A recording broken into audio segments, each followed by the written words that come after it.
ദ്വിതീയ ക്രിസ്തു എന്ന് വിളിക്കപ്പെടുന്ന വിശുദ്ധ ഫ്രാൻസിസ് 1181 ഇറ്റലിയിലെ അസീസി എന്ന കൊച്ചു പട്ടണത്തിൽ പീറ്റർ ബെർണാർഡോയുടെയും പീക്കയുടെയും മകനായി ജനിച്ചു.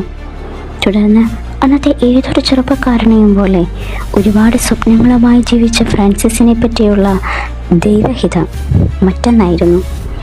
ദൈവത്തിൻ്റെ ധീരപടയാളിയാകുവാൻ വിളിക്കപ്പെട്ട ഫ്രാൻസിസ് താൻ ധരിച്ച വസ്ത്രം പോലും പിതാവിന് മുൻപിൽ സമർപ്പിച്ച് സ്വർഗീയ പിതാവാണ് ഇനി മുതൽ എൻ്റെ അപ്പനെന്ന് ഏറ്റുപറഞ്ഞ് But from now on, my only Father shall be our Father who art in heaven, who art in heaven.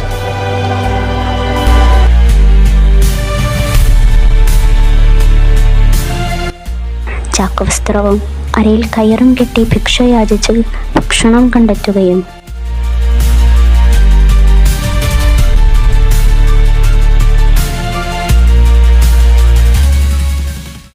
കുഷ്ഠരോഗികളെ ശുശ്രൂഷിക്കുകയും ചെയ്തപ്പോൾ ലോകം അവന് വട്ടാണ് എന്ന് പറഞ്ഞു ദൈവസ്നേഹത്തെ പ്രതി ഭ്രാന്തനാക്കപ്പെട്ടവൻ.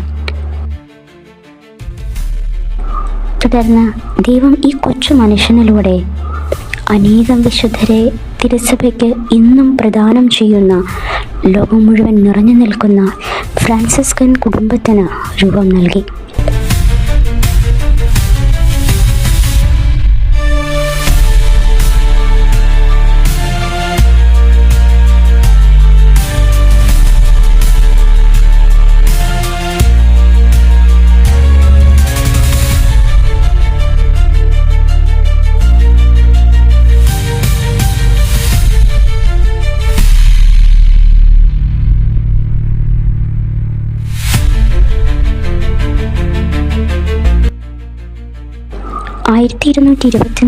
സെപ്റ്റംബർ 17 ലെവേർനാമലയിൽ പ്രാർത്ഥനാനിരതനായിരിക്കെ ഈശോ തൻ്റെ സഹനവും വിശുദ്ധന് പകർന്നേകി. ദൈവസ്നേഹത്താൽ തുളയ്ക്കപ്പെട്ട പഞ്ചക്ഷതങ്ങൾ അദ്ദേഹത്തിൻ്റെ മരണം വരെയും രഹസ്യമായി സൂക്ഷിച്ചു. വളരെ ചുരുക്കം ചിലർക്ക് മാത്രമാണ് ഇതറിയാമായിരുന്നത്.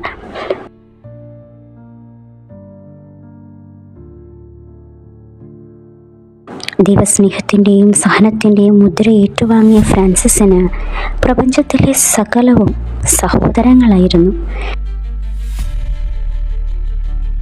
മരണത്തെപ്പോലും സോദരി മരണമേ എന്ന് വിളിച്ചാശ്ലേഷിച്ചു. ഫ്രാൻസിസിൻ്റെ ജീവിതത്തിൽ നിന്നും പ്രചോദനം സ്വീകരിച്ച പ്രഭകുമാരിയായിരുന്ന ക്ലാരയും ധീരതയോടെ ക്രൂശിതനായ ഈശോയോടുള്ള സ്നേഹത്താൽ ദാരിദ്ര്യത്തെ ആശ്ലേഷിച്ചു. വിശുദ്ധമായ സൗഹൃദത്തിൽ നിന്നും വിരിഞ്ഞ മറ്റൊരു പനിനീർപ്പൂവ്.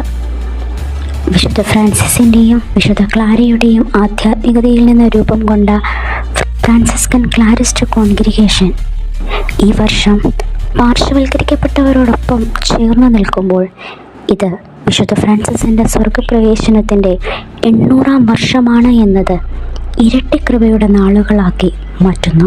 1226 ഒക്ടോബർ 3 മരിച്ച ഫ്രാൻസിസിനെ ഒക്ടോബർ 4 ഞായറാഴ്ച സാൻ ജോർജിയോ ദേവാലയത്തിൽ അടക്കുകയും 1228 16 ഗ്രിഗറി 9 പാപ്പ വിശുദ്ധനായി പ്രഖ്യാപിക്കുകയും ചെയ്തു. 1230 മെയ് 25 വിശുദ്ധൻ്റെ തിരുശരീരം സാൻ ഫ്രാൻസിസ്കോ എന്ന അദ്ദേഹത്തിൻ്റെ നാമത്തിലുള്ള പുതിയ ദേവാലയത്തിലേക്ക് മാറ്റി.